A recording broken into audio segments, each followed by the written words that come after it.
Wil julle weet hoe maak 'n mens lekker cherries wat soos hier kan uitkom? En hier's 'n cherry binne. So, jy begin altyd met 'n papiertjie.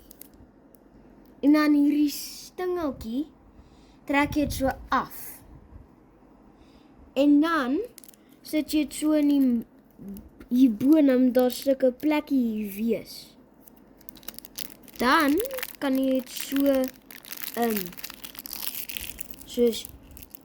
so opvrommel en dan moet jy net dit so hierdie so draai. Dan as jy dit weer oopmaak, dan het jy 'n cherry binne-in. So dan enjoy wat jy gemaak het. Bye, like and subscribe en comment of share.